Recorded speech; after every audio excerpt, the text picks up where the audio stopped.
Hi guys, kumusta? So, ang video na ito guys ay mag-share lang ako ng experience ko or mga tips na pwedeng makatulong sa inyo. At ang video na to ay para lamang sa mga gustong mag-abroad like Taiwan or saan mang bansa gusto nyo, Hong Kong. Kung saan yung gusto nyong puntahan at gusto nyong masilik kayo agad ng employer.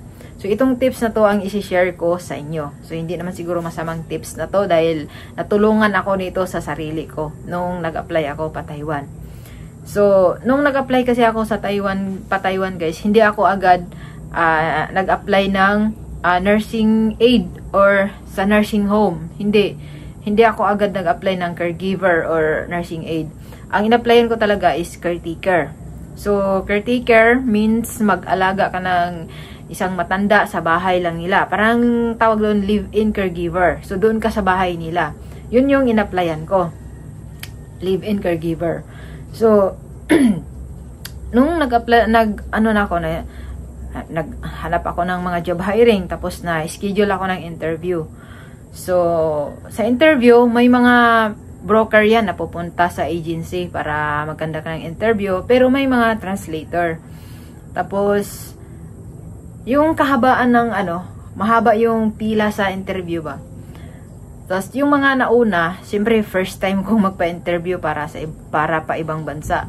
So yung mga nauna sa akin, kasi marami kami, tinanong ko na kung ano yung mga possible questions na tinatanong sa pag-interview. So mga possible questions lang naman talaga is tanungin ka kung bakit ka mag-abroad or ano bang work experience mo, may experience, alam mo ba kung ano ang ina-applyan mo pa ibang bansa, mga ganyan. So, tatanungin ka kung may experience ka ba mag-alaga ng matanda. So, syempre, nung nandoon na ako, so kinabahan na ako kung anong sasagot ko doon.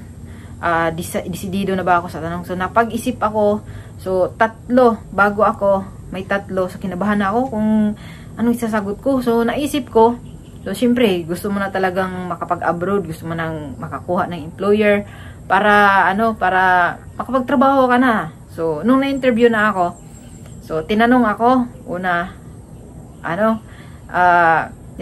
ng bakit ka mag-abroad? So, sabi ko, syempre, mag-abroad tayo para sa financial, para sa family, para matustusan natin yung pamilya natin. So, yan, isa yan sa mga tanong. So, nasagot ko yan. Tapos, tinanong ako kung ano yung, alam mo ba kung anong trabaho ang ina-applyan mo pa Taiwan?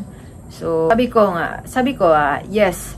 Tapos, sabi niya, anong applyan mo? Sabi ko na, caretaker. So, sabi niya, alam mo ba kung ano yung caretaker? So, sabi ko, mag-aalaga po ng matanda.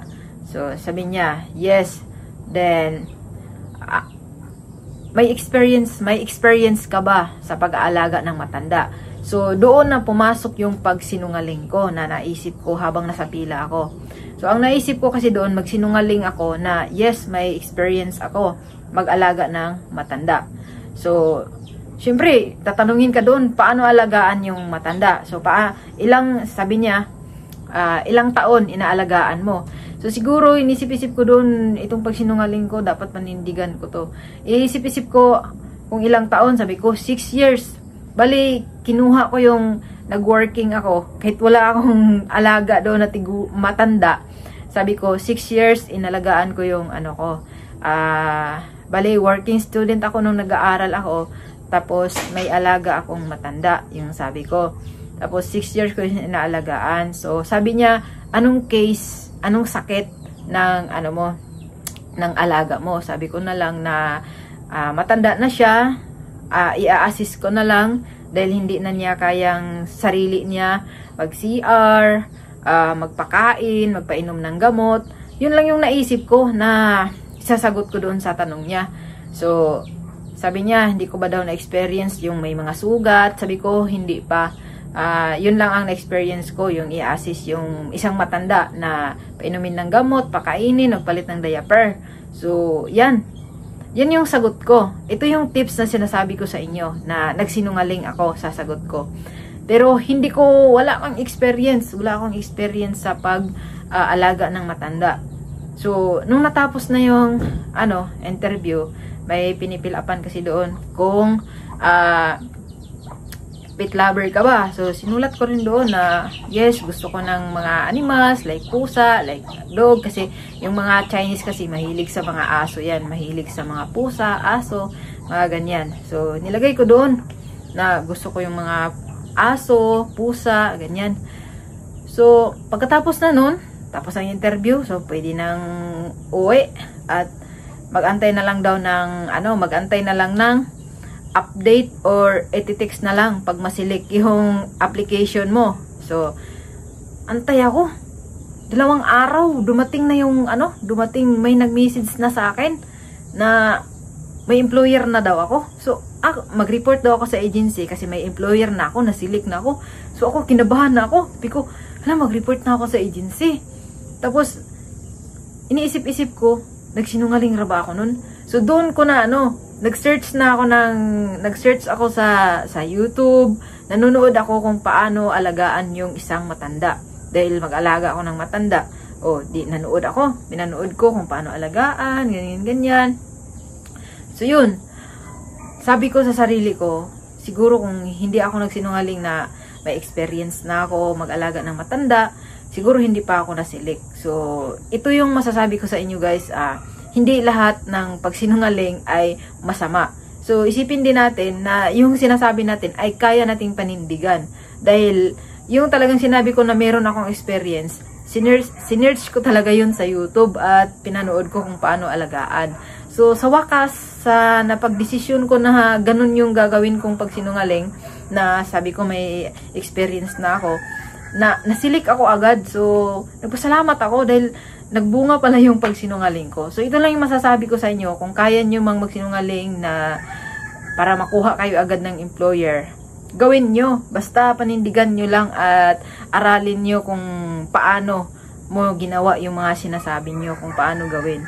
So, kasi yan yung ginawa ko kung bakit ako nasilik agad. 2 days lang mula sa pag-interview ko, 2 days, tinawagan ako agad sa agency na, mag-report ka kasi may employer ka na, tatanungin ka ng employer, mag-video call yun tinanong, tapos sabi, nung nag-video call na kami, nasa agency na ako, tapos video call ng, broker doon, sabi na, i-process mo na yung mga papel mo kasi may employer ka na, dapat mag-medical ka na, o mag-training ka na, mga ganyan. Yun, sumalang na ako agad noon. So, sabi ko, salamat sa Panginoon dahil kahit nagsinungaling ako, binibless pa rin niya yung pagsinungaling ko. At pinanindigan ko naman, inaral ko naman yun kung paano. At pagdating ko ng Taiwan talaga, mag-training ka, tapos 1 buwan lang yung training. Pagdating ko sa Taiwan, sa training kasi, hindi ko masyadong hirap, napaka-slow learner ko kasi, hirap talaga ako mag-aral ng Mandarin. So, sabi ko, hindi ko na pag-aralan to kasi, makapag-English naman siguro yan sila kasi international language naman natin, English, so makapag-English yan sila. So, yun, ang masama sa ko dahil, pagdating doon, hindi talaga, yung mga amo ko talaga is mga lumad na Taiwanese. Hindi talaga sila marunong mag-English. Wala talagang English. Kaya yes or no. Yes, no lang talaga. Kaya sabi ko sa inyo, kung pupunta man kayo sa Taiwan or sa Hong Kong, maganda sa Hong Kong kasi nakaintindi sila ng English. Pero sa Taiwan talaga, yung naging amo ko, hindi talaga marunong mag-English. Wala talaga alam sa English. Kaya sabi ko, dapat nakinig pala ako doon sa training center na 1 buwan din naman ako nag-training doon at nag-OWA 1 linggo. So, yun lang. Pagdating ko doon, grabe stress. Inaral ko inaral yung mga salita nila. Pilit mong intindihin kasi nandoon ka na sa bansa nila. So, yun lang yung tips ko. Hindi bawal magsinungaling basta kaya natin panindigan. At hindi naman masama yung pagsinungaling natin. Basta aralin lang natin. Dahil meron ding pagsinungaling na nakakatulong sa'yo at meron ding pagsinungaling na nakakasama sa'yo. So, yun lang ang tips ko. Gawin yung magsinungaling kung sa tingin nyo yan ay nakakatulong sa inyo. So, yun lang. Bye-bye.